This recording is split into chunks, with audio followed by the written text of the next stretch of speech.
Welcome back to Zil TV. Today, we're diving into a topic that is both very personal and deeply spiritual: lust. It's one of those things the Bible speaks about clearly, yet it's often misunderstood in our modern culture. People confuse lust with love, but in reality, the two could not be further apart. So, in this video, we'll explore what the Bible says about lust, how it contrasts with true love, and finally draw a conclusion on why it's so important for us as Christians to recognize the difference. What the Bible says about lust. The Bible is very clear about lust. In Matthew 5 verse 28, Jesus says, "But I tell you that anyone who looks at a woman lustfully has already committed adultery with her in his heart." This is a powerful statement because it shows that sin does not start with the action itself, but with the desire of the heart. Lust at its core is selfish. It's about taking rather than giving. It turns people into objects of gratification instead of seeing them as souls created in God's image. In the Old Testament, we also see warnings against lust.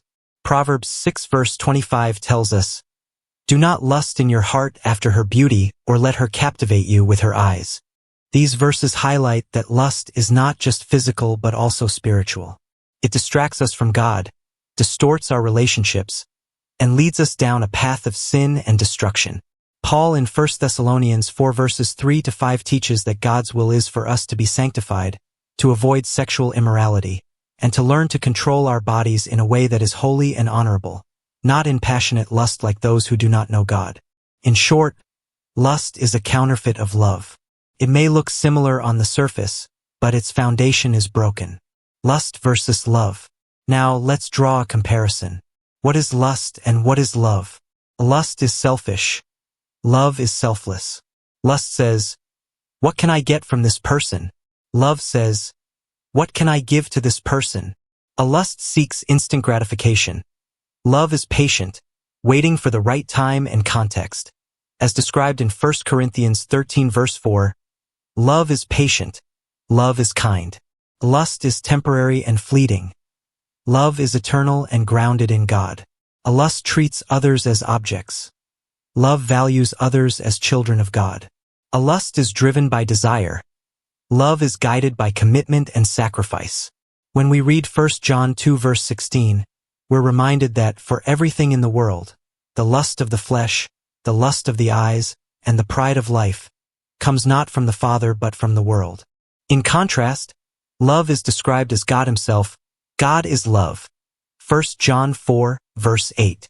This shows us that lust is rooted in the world system, while love is rooted in God's very nature.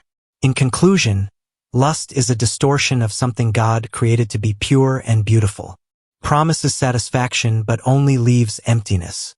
Love, on the other hand, reflects God's character. Love sacrifices, nurtures, and builds. Lust takes, destroys, and blinds. As Christians, we are called to flee from lust and pursue love, the kind of love that is patient, kind, not self-seeking, and never fails. So, the next time you find yourself questioning whether what you feel is lust or love, remember this simple test. Lust asks, "What can I gain?" Love asks, "What can I give?" And as Jesus showed us on the cross, true love always gives.